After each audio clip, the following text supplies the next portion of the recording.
If your Outlook inbox looks like something like this, but you want it to look like this, I'm going to show you how to get there by building a simple autonomous AI agent in Microsoft Copilot Studio. This autonomous AI agent will automatically monitor your inbox as emails are coming in, decide what folder to place them in, and notify you on Teams for the urgent ones. My name is Shervin Shafi, and I'm a Copilot Principal Engineer at Microsoft.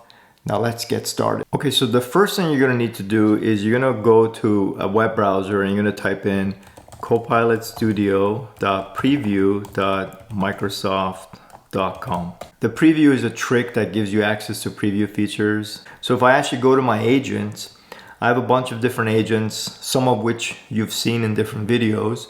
Now if we go to this email Genie, we'll start from the top and work our way down. So first, you give it a name. You can select edit. And I gave it the name Email Genie, and you can also change the icon. I just found this cool picture, so I put it in there. And then you give it a description. And so the description here is this is an autonomous agent that monitors your Outlook inbox and sorts and organizes emails based on predefined rules and priorities. Fair enough, good description. Next, you can select your agent's model. This is pretty cool. Some of you may or may not have seen this.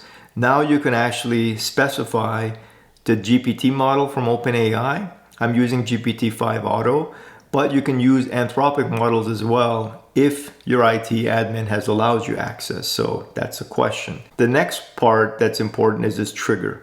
This is what wakes up the agent. So the trigger that we use is this when a new email arrives v3.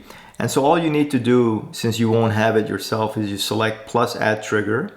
And you can see that if you select all, there's 844 triggers. So you can look for it, or you can just type in something like Outlook email, and then it'll look for those Outlook email triggers. The one I use is when a new email arrives v3, you select it, you click next, it asks you to log in, and if everything is okay, then you can basically click next and then it adds it. So I'm not gonna add it because I already have it in there, but that's the process.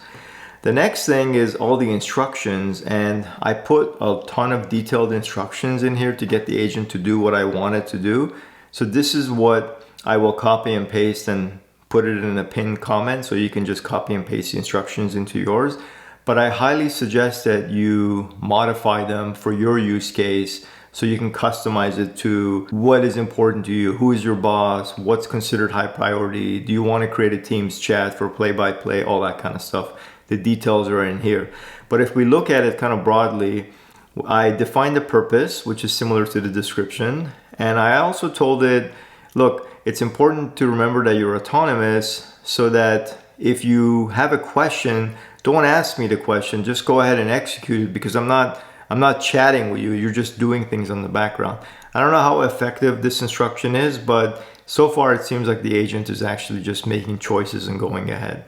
And this depends on your model as well. Then I told it that each time you run, whether you're successful or not, I want a summary report. This includes reports for what you did and why for each email, as well as any error handling anytime an error occurs or you can't complete a task. Or even if you have a question for me, you can send me a Teams message using this Microsoft Teams MCP tool. Check to see if there is already a one-on-one chat called Email Genie Play-by-Play, and if there is, use it and send me the summary. If there isn't, create one. So the first time it's going to create it, and then it should just see that there is one and just reuse it over and over again. That's why when you go to mine, the play-by-play, you'll see previous stuff because it's been reusing it, including the one that we just ran today. So this is an option for you to either keep this section or remove it. But I like to see the play-by-play because I want to get an insight into its decision making. This Microsoft Teams MCP tool, if we scroll down, it's actually right over here under this tools section. So this is the Microsoft Teams MCP tool, and there's also this Move Email V2. The Move Email V2 shows down here, further down here, and for whatever reason, if I go to edit, I can actually select slash and go to tools, and then I'll be able to choose the Move My Email V2, but MCP, I can't select it from this slash menu. So I ended up calling it out specifically up above. But both those tools are in the tools section. We'll get to that in just a second. Now the step-by-step instructions outline what this agent is supposed to do, right? First, it's monitoring my inbox, detecting when new emails arrive, which is done by that trigger. And once the email is detected, then it proceeds to step number 2, which is classification. And this section, number 2, it determines the folder for the email. It analyzes the email's metadata, the sender, subject, keywords, compares it against categories. These are the categories that I gave it, but you can change it. Categories of customer email, internal emails, and everything else. And so if we go back to Arnold's inbox, you'll see that customer, internal, and everything else is here. And then I further define internal by internal leadership and internal informational, like information from HR, company news, and so on. And then my customers, I have different folders that I've made up. These are actually not my customers, but just pretend, right? Petco, Costco, and so on. And then here's everything else. One caveat with this agent is that there is no tool to actually create the folder. So if you don't create these folders, the emails are just going to stay in your inbox until you do. So just kind of a heads up on that. Maybe in the future we'll add an action to also create folders. And then number 3 actually moves it to the correct folder. So here we're saying for customer emails, each customer will have its own subfolder. So you saw the subfolders. And customer emails can be from internal or external sources, right? Your team can be talking to you about a customer, or the customer can actually be contacting you. For internal emails that are not related to a customer, classify as either informational or leadership. Informational emails you can place in a folder, and any email from my leadership consider urgent and requires a team message. Finally, anything that does not fit into these categories, that's everything else, and place them in their own folder. So it uses this move email tool to move the emails. You have to call that out. And then when it's done, then it goes to the next step, which is number 4. It notifies me of urgent emails or emails from leadership, like you saw from Albert. The action is for any urgent email, send the Teams message with the email summary using this MCP tool. So that is the instructions, which I'll copy and paste. The knowledge is completely blank. Web search is enabled, doesn't really matter. And then the tools are the tools that I've been using and referencing in the instructions. Now, for the tools, all you gotta do is Microsoft Teams MCP and move email. You select plus add tool.